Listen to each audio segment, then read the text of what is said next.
Olá, olá, olá. Que a paz do Senhor esteja com vocês. Tudo bem? Muito bom. Estamos hoje, mais uma vez, nos encontrando para estudar o livro de Gênesis. Hoje nós vamos estudar o capítulo 2. Estou aqui com a minha Bíblia e com as minhas anotações. Vamos lá? Hoje eu quero começar diferente. Vou colocar o telefone aqui no modo avião. Vamos lá. Vamos começar orando hoje.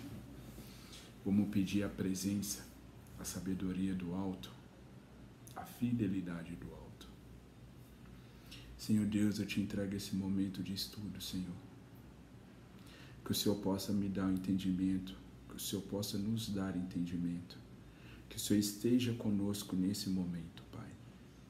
Que a Tua palavra seja revelada, que a Tua palavra seja a luz para o nosso caminho. Em nome de Jesus. Amém. Meus amados, capítulo 2 de Gênesis, no meu entendimento, é um resumo mais rico do capítulo 1. No capítulo 1 nós vimos, a criação. Deus pega o Éden e no Éden ele coloca um jardim. Dentro desse jardim, Deus coloca a luz, coloca o céu, coloca a terra, coloca as águas, coloca os animais e, por último, coloca o homem. E depois do homem, Deus tem o descanso. E isso é muito importante. Deus deu um dia inteiro só para o descanso. Então vamos lá, Vamos falar sobre o descanso. E muito mais importante do que somente o descanso. Deus santifica o descanso. Vou ler para vocês Gênesis 2, de 1 a 4. Dá tempo de você pegar sua Bíblia e ler comigo. Se quiser dar uma pausa. E o texto diz assim: Assim os céus e a terra e todo o seu exército foram acabados. E havendo Deus acabado no dia 7º a sua obra que tinha feito, descansou no 7º dia de toda a sua obra que tinha feito. E abençoou Deus o 7º dia, e o santificou, porque nele descansou de toda a sua obra que Deus criara e fizera. Essas são as origens do céu e da terra quando foram criados no dia em que o Senhor Deus fez a terra e os céus. Amém? Então, nesse texto, em Gênesis, capítulo 2 inteiro, mas especialmente de 1 a 4, a gente vê que Deus, ele provê o descanso. E na palavra de Deus fala que nós temos que ser imitadores. Então, o que Deus fez? Deus produziu por 6 dias, sendo que ele começou pela luz. E isso é muito importante. A primeira coisa que Deus fez foi fazer luz, foi iluminar tudo aquilo que estava escuro. Então, Deus, ele proveu descanso. Isso é um atributo muito importante para a minha vida e para a sua vida, e para a vida de todos, o descanso. Deus separa e santifica aquilo que é seu. Isso também é muito forte. Por quê? Porque se Deus separou o 7º dia e santificou o 7º dia, quer dizer que o 7º dia ele é santo. Só que tem um detalhe muito forte no texto, que o 7º dia não diz se é segunda, se é terça, se é quarta, se é quinta, se é sexta. Não. É o 7º dia. Se você começou a trabalhar no domingo, no 7º dia você descansa. Se você começou na quarta, no 7º dia você descansa. O mais importante do que ser segunda, do que ser terça, do que ser quarta, é ser o 7º. No 7º dia é um dia santo. É o dia que você volta para Deus.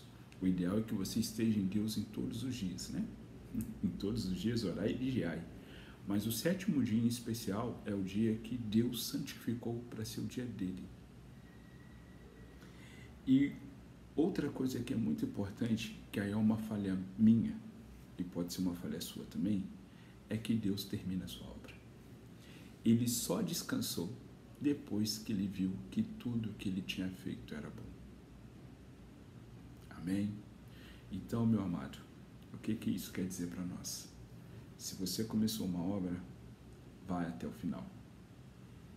No final da sua obra, no 7º dia, a gente descansa. Amém? Outra coisa que é muito importante nesse texto é que nós devemos santificar na nossa vida e consagrar na nossa vida aquilo que é de Deus. E a gente não tem esse hábito. Eu não tenho esse hábito. Nós não somos treinados a fazer isso. Claro que tem exceções. Mas se você parar para pensar que você tem que santificar e consagrar o dia do Senhor, e você colocar isso nas coisas de toda a sua vida, você vai começar a perceber que toda a sua vida ela é de Deus.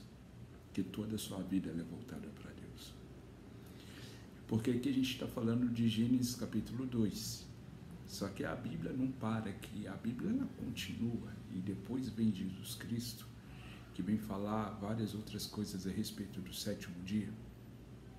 Mas em nenhum momento ele deixou de falar que o 7º dia ele é santo. Na verdade, ele fala que todos os dias são santos. Que nós devemos santificar e separar todos os dias para o Senhor. E aqui a gente está falando da obra, né? Da criação, daquilo que a gente faz, o nosso trabalho. Né? Porque Deus trabalhou 7 dias e Deus trabalhou 6 dias e descansou no 7º.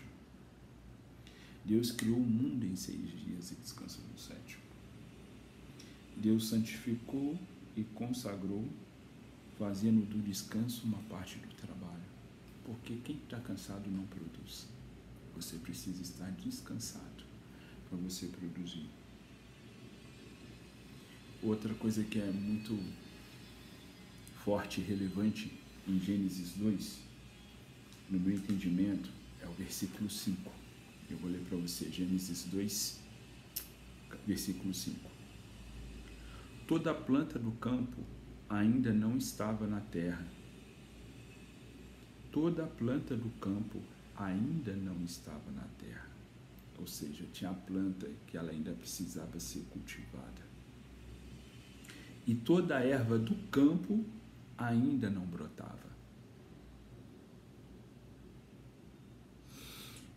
Tem um texto do Evangelho que diz sobre os 4 tipos de solo.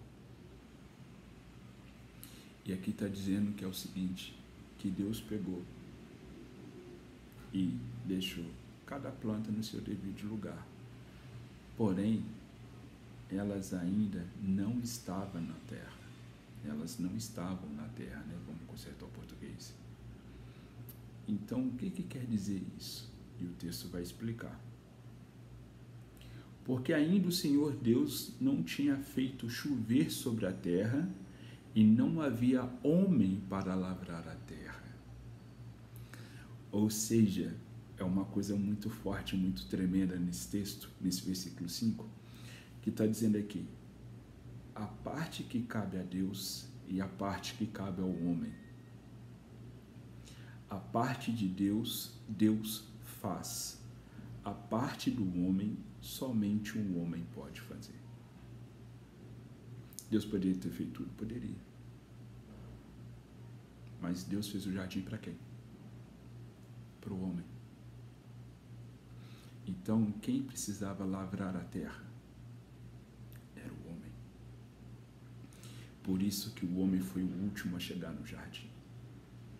Porque quando ele chegou no jardim, já estava tudo pronto, da parte que era de Deus. E cabia ao homem fazer a parte que era dele. E qual era a parte que era dele? Lavrar a terra. E uma palavra que me chama muita atenção é que Deus ainda não havia feito chover. Porque não adiantava fazer chover se a semente não estava na terra. Não adiantaria chuva se a semente estava na superfície. Então precisava que o homem primeiro lavrasse a terra. A semente caísse dentro da terra, para depois Deus fazer chover. E seguindo no texto, nós temos aqui no versículo 10: e saiu um rio do Éden para regar o jardim. Ou seja, o jardim é um pedaço do Éden. E do Éden saía um rio que se dividia em 4. O primeiro é Pison. E Pison significa espalhado. Era um rio que espalhava. O segundo rio era o rio Gion. E Gion era um rio que jorrava. O terceiro rio era o rio Tigre, que as águas corriam mais rápido. E o quarto rio é o rio Eufrates, que era um rio que significa que ele é doce, ele é fértil e ele é frutífero. Então, tudo que banhava, as águas que banhavam o jardim, era uma água que se espalhava, uma água que jorrava, uma água que era rápida e uma água que era doce e frutífera e fértil. E aqui Deus está dizendo como é que ele alimentava o jardim. E depois que nasceram, os frutos, o homem ele poderia comer, porque os frutos e os vegetais eram a alimentação do homem. Só que Deus olhou para o homem e falou assim, como diz o pastor Luiz Hermínio, você está muito à toa, vou arrumar uma dor de cabeça para você. Você está muito feliz. Mas, na verdade, Deus viu que o homem ele não conseguiria fazer o propósito dele sozinho. E Deus viu no homem uma necessidade de ter uma ajudadora. E foi quando Deus deu um sono profundo para o homem, lhe tirou uma costela e fez para o homem uma mulher. Fez para o homem Eva. E tem uma coisa que é muito interessante que me chamou a atenção, lembrando de Jacó. Quando Jacó muda o nome do lugar para Peniel, e Deus muda o nome de Jacó para Israel. O que me vem nesse texto? Deus fez o homem e deu um nome para o homem, mas todas as coisas do jardim, quem deu o nome foi o homem. No capítulo 1 de Gênesis, isso é no capítulo 1 mesmo. Não é no 1 não. Aqui mesmo, no capítulo 2, versículo 20. E Adão pôs nomes a todo o gado e às aves do céu e a todo animal do campo, mas para o homem não se achava uma adjutora que estivesse como diante dele. Ou seja, Deus dá nome ao homem, mas o homem dá nome às coisas. E, abre parêntese, quando Adão viu Eva, Adão disse, versículo 23, esta é agora osso dos meus ossos e carne da minha carne. Esta será chamada varoa, porquanto do varão foi tomada. Ou seja, Deus deu nome para Adão, mas para todas as coisas, outras situações do Éden, inclusive para a mulher, quem deu o nome foi o próprio Adão. E uma última coisa que me chama bastante atenção nesse texto é a seguinte situação, o versículo 17 e o versículo 24. Versículo 17 diz assim, mas da árvore da ciência do bem e do mal, dela não comerás. Ou seja, ele poderia comer tudo do jardim, exceto da árvore da ciência do bem e do mal. Porque no dia em que dela comeres, certamente morrerá. E é engraçado, porque Deus diz assim, quando você comer, dela vai morrer. Mas ele não disse se ia morrer imediato. Ele não disse se ia morrer em 2 minutos, 3 minutos. Ele só disse que morrerás. E por que isso me chama atenção? Porque aqui no versículo 24 está escrito assim: portanto, vírgula, deixará o varão o seu pai e a sua mãe. Mas até aqui então não tem pai e mãe. Adão não tinha pai e Eva não tinha mãe. Ambos não tinham sogro e sogra. Então, essa passagem, o versículo 24, não está falando para Adão e para Eva. Está dizendo para mim e para você. Portanto, deixará o varão, o seu pai e sua mãe, e apegar-se-á a sua mulher, e serão ambos uma carne. E o que é a carne? É o propósito. Ser uma só carne é ser um único só propósito, um único só pensamento, um único só Deus, uma única só família. Esse é o entendimento que eu tive desse versículo 24. Por quê? É igual eu disse, Adão e Eva não tinham paz. Eles só tinham Deus. E Deus não ia falar para eles deixarem Deus. Então, o 24 é para o futuro. Assim como o 17 é para o futuro. Porque quando eles comem, e a gente vai ver isso mais à frente, passa-se mais de 600 anos depois para que eles morram. E para a gente, depois disso tudo que a gente entendeu, que a gente leu, que a gente refletiu, você tinha entendimento sobre guardar o 7º dia? O que é guardar o 7º dia para você?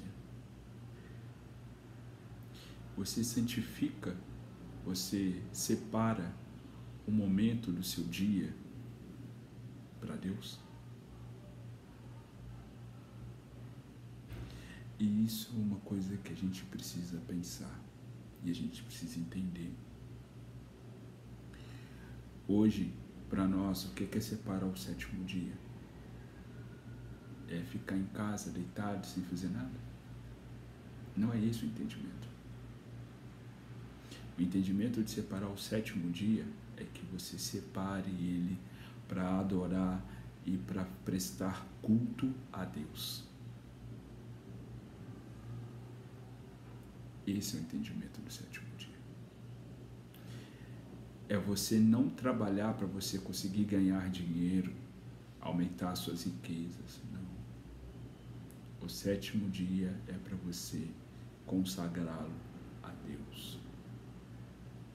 Vai lavar uma louça, consagra a Deus.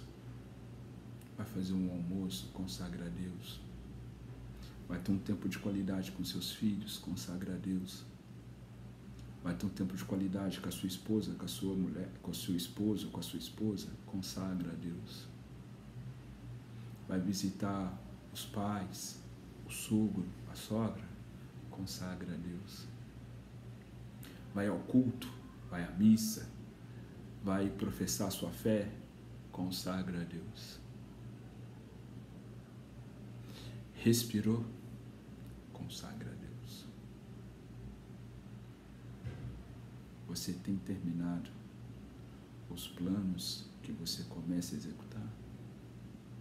Os projetos da sua vida que você decide colocar em prática?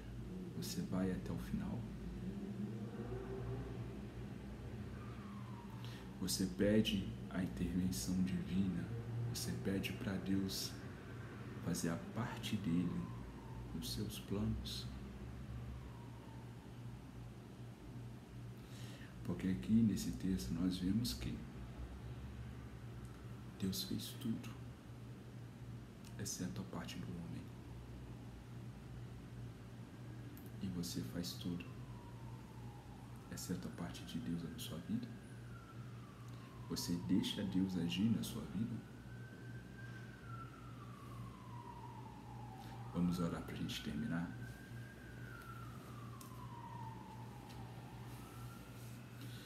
Oh Pai, obrigado por esse momento. Obrigado, Senhor, por mais essa oportunidade. Eu não conheço as pessoas que me ouvem, mas o Senhor conhece. E eu peço, Senhor, em nome de Jesus, de acordo com Gênesis 2, Senhor, que o Senhor possa honrar essas pessoas fazendo a parte que somente o Senhor pode fazer na vida delas. E que elas honrem, Senhor, o compromisso delas, fazendo o que somente elas podem fazer, Senhor. Que elas voltem o seu olhar para Ti. Que elas consagrem, Senhor, o 7º dia e separem para Te adorar, para Te buscar e para ficar na Tua presença, Senhor. Em nome de Jesus. Amém. Deus ama vocês.